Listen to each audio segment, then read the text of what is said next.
And now, let's join ace broadcaster Emmanuel Uduaghan as he takes us inside the Niger Delta. Hello and welcome to our second edition of Inside the Niger Delta for the week. This edition gives you incisive and in-depth analysis of political issues and personalities in Nigeria's oil-rich Niger Delta region. I am Emmanuel Uduaghan.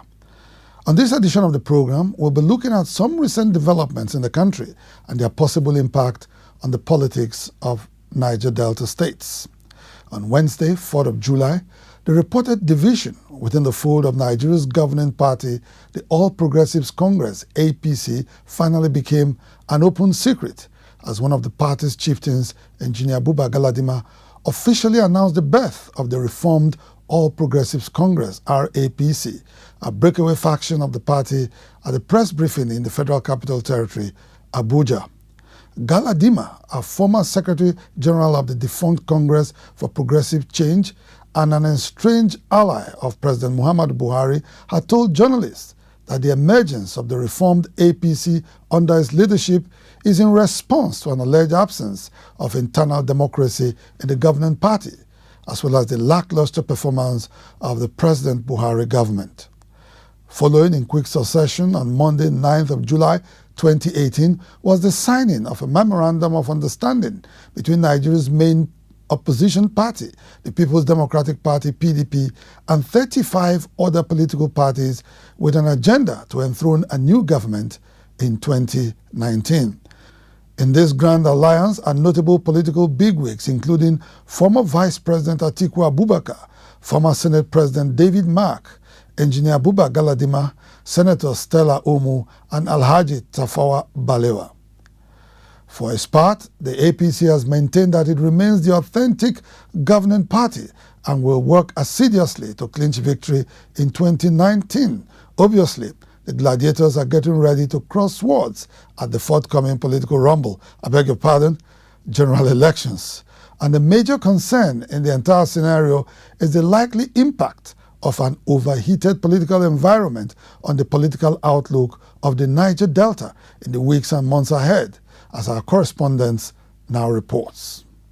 Reminiscent of the February 2013 Grand Alliance that officially signaled the emergence of the All Progressives Congress, which made history as the first political party to unseat a governing party in Nigeria, the recent coalition between the country's main opposition People's Democratic Party and over 30 other political parties was with a motive to dislodge the APC from the corridors of power. What we are about to do will send shivers not only to those on the other side of the coin, but to the entire world. I am confident that should we put our acts together, should we tag together, if we are fair to ourselves, do things transparently, and bring up one man or woman, we will save this country, we will provide a future for our children and grandchildren. While the PDP is banking on an alleged failure of the governing party to live up to its electoral promises, the APC insists that it has been able to rescue Nigeria from the throes of bad governance bequeathed on the country for over 16 years and is confident about a resounding victory at the next general elections. As the political heavyweights throw their hats in the ring in readiness for 2019, there are fears that the Niger Delta may end up becoming the worst victim of unprecedented electoral violence. A lot of intimidation and violence have characterized the elections in this part. If you look at the Bayelsa elections, if you look at maybe especially the last run elections in Rivers State, you'll see that there have been a whole lot of violence that characterized the elections. We need to learn from the past as a people, and we need to make our issue an electoral issue, and not necessarily to resort to violence. We must resist the temptation of taking up arms and going back to the trenches and suffering what we have suffered in the past, we must resist that temptation. We must tell any political party that is interested in winning our vote that we want to know what you will do. There is, at the moment, high-level consultations and horse trading among politicians in the Niger Delta ahead of the next general elections. But how much public interest is embedded in their aspirations is a major concern for Ledu Mite, coordinator of the Initiative for Credible Elections in the Niger Delta. Why would you want the blood of somebody because you want to rule? And I think their own rhetorics, the leadership that they stand in front to imbue to this thing is far more paramount. The way you speak to your followers, the way you incite them, will define how they behave. And that is what I think is critical in this matter. Parents also should be able to call their children to order. That look, this is not it. Beyond all this, Nigeria will not remain this way. It will move.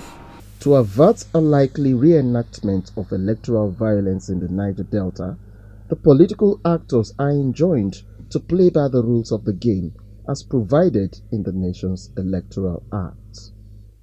Tekena Amiayofori, reporting for Politics Inside the Niger Delta. Inside the Niger Delta. Correspondent Tekena Amiayofori there, taking a look at the possible effects of an overheated political environment on the politics of the Niger Delta in the build-up to 2019. And now we bring you the story of a seasoned medical doctor in politics who has always championed the cause of the Niger Delta. A one-time Commissioner of Health and Secretary to the Delta State Government, former Governor Emmanuel Uduaghan intends to vie for the Delta South senatorial seat come 2019. Former Governor Uduaghan, the third democratically elected governor of Delta State, served between 2007 and 2015. An astute politician with a calm disposition, he was a founding member of the Grassroots Democratic Movement and the People's Democratic Party, PDP, under whose platform he ran for the office of governor in Delta State in 2007 and 2011, respectively. The Ishakiri-born politician attended Federal Government College Warri between 1968 and 1974 and enrolled at the University of Benin between 1975 and 1980 to earn a bachelor's degree in medicine and surgery. He later obtained a diploma in anesthesia, after which he enlisted in public service. The senatorial hopeful is married to Rolly Uduaghan and they are blessed with 2 children. Former Governor Uduaghan is no doubt a likable personality not only in the Niger Delta but across the Federation. He spoke to me recently on issues of development in the Niger Delta and his decision to quit the People's Democratic Party, PDP. He spoke to me from Abuja, the nation's seat of power. Inside the Niger Delta. Your Excellency, it's been 3 years since you left office as Governor of Delta State. How's life been with you generally? I say life has been cool, less stressful, as you would expect. The office was quite hectic, but right now it's been cool. I'm able to manage my time better than I used to manage it before, so it'll be fine. A lot of Nigerians who, of course, in social media in recent times, just like I have read as well, there have been talk about the possibility of you leaving the party which you strengthened so much in Delta, which you have been a member of since 1999, that's the People's Democratic Party. There are talks that there's a possibility that you might leave the party. Are you leaving PDP? Oh yes, I'm contemplating it. I'm contemplating it because like you say, I was as a foundation member of PDP. I became a commissioner, I became SSG, I became governor through PDP. And well, since I left, there will be a lot of hostility, towards me from those who manage the party and manage the state. I believe that I should be given my appropriate place as immediate past governor. I believe that a even if I have aspiration, I should be given a fair opportunity. But that is not happening. I'm not saying that. I'm not being treated fairly as immediate past governor. A lot of hostility towards me. They say, okay, because before the primaries, XYZ happened. But the primary is over. After the primary, I ensured that that primary 2014 succeeded. I ensured that the party won, both at the state and the national level. I ensured that even when many states were against President Jonathan, including Niger Delta State, we struggled to ensure that President Jonathan got a lot of votes from Delta State for PDP. And I thought that was enough effort. And even when President Jonathan lost, there was to be a bandwagon effect for the governorship. But I stood my ground that, look, Deltas, let's stick to PDP. And we won. We won. And I just thought that after that, we should work together. But what I got, as I was leaving office, was a lot of hostility, starting from what I call propaganda, that I left 600 or 700 billion debt behind. It was quite, quite embarrassing, but it's not true. So it started from there, and so many things started going on. And I just thought, okay. Then when I started indicating interest in senatorial race, of course, some of these issues were whipped up. Today, Delta State has the highest petitions in EFCC. There's nothing I did in government that has not been investigated by EFCC. I've gone to all the EFCC offices, but by the grace of God, EFCC, you can petition to EFCC, but they investigate and they see. If they don't have anything to hold you, they don't have anything to hold you. So people want to force them to hold me, but if people don't have anything to hold me on. So, they even tried to organize rallies, EFCC must do this. They said, look, EFCC even came to Delta, took over the SSG's office for 3 days. It doesn't happen. No state allows that. Looking at any file they wanted, they were given. Of course, they were fought back from River State. Yeah, vehemently. Even Akwa Ibom. Even Ekiti State. But they were given a grand reception in Delta, stayed there for 3 days. As they were going, they arrested many of the officers that worked with me through the night, drove them on the road through the night to Abuja. That kind of. But I've gone to at least 5 EFCC offices in Nigeria. I go, sometimes from morning till night, I'll be writing, and they investigate. They don't find anything. That kind. And how do these people get information to do the petition? So the hostility has been much. Yeah. Now that I want to go to the Senate, some other things are coming. The hostility coming up. Some people have been given automatic ticket and all that because there was an agreement between the party and then before the convention. I said, oh, so if we have come to that, and I'm determined to go to the Senate, I must seek an alternative platform. And that is what I'm looking at. So if the platform, if they are giving me a free and fair opportunity in PDP, I'll contest against anybody. If I win, I win. If the person wins, I'll shake the person's hand. But I'll be convinced in my spirit that it was a fair contest. But not when you lock the place down for somebody, and then at the end you say, oh, sorry. So that's where we are. The PDP has become, and unfortunately, it's not just me. It's not just me. There are so many things one cannot say on air, but it's not just about me. I'm guessing that maybe even with some of your supporters too. My supporters, my followers. But even apart from that, if we are not careful in PDP in Delta, the primary that is coming up will cause a lot of crisis. Now that you mentioned the EFCC, I have to ask you this, because quite a lot of people wonder, where is Dr. Emmanuel Uduaghan? No EFCC case, we don't see what happens with other governors, left, right, center, they're dragging them through one court and all that. But 3 years after he left office, he's been very quiet, and people ask out there, where is Dr. Uduaghan? How have you been able to manage that? I was SSG.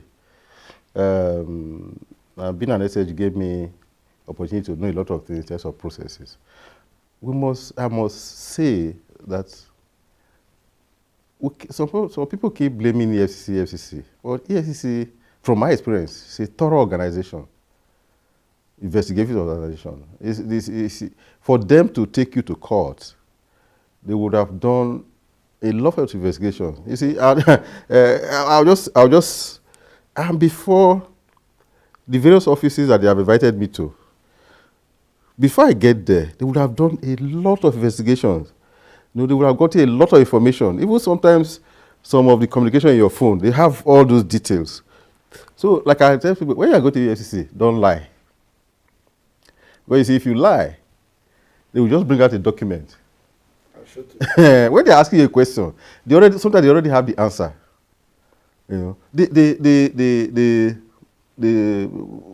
So my own was that I tried as much as possible, especially when I had a predecessor that had challenges. So I needed to be careful. So I tried a lot of. Some people did not like it. Let's do this, let's do that. People make suggestions and I say no. They were not happy with me. So many of them are the ones who are even sending petitions to EFCC. So the petitions, many of the petitions are just what I call EFCC find them frivolous. Some investigations are still. Many petitions, somebody will just write, "Oh, he constructed this road with 10 billion," without even a document that is attached. EFCC will investigate it, go to the state government and look at the document, look at the processes and all that. Our processes are correct. The 10 billion might not even be 800 million, but somebody has written 10 billion. So those are the kind of things that we have that we had in Delta. Yes, I've been quiet because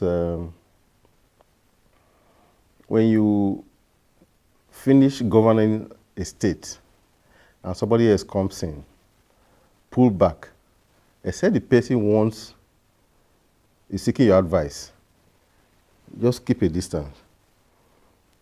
See, a lot of clashes between current governor and their predecessor because of what I call some type of interference. When you leave a seat and you don't pull back, of course, the person there now might not like it, and it can worsen relationships. So I've just been quiet. I manage my own thing quietly. The other thing, why it might not even because when I'll be cooperating with TFCC, sometimes they even call me by phone. Call to borrow. But where I am now is very far. Why not day after tomorrow? But some people insist that you must send letter, you must do this, you must do that. It's just some human relations. Cooperate for me. Cooperate with them as much as possible. They are human beings. They are not monsters. They are not wicked people. They are human beings like you and I. And I think they also have understanding. Over time, there's this unwritten arrangement between what they call the three I's, Isoko,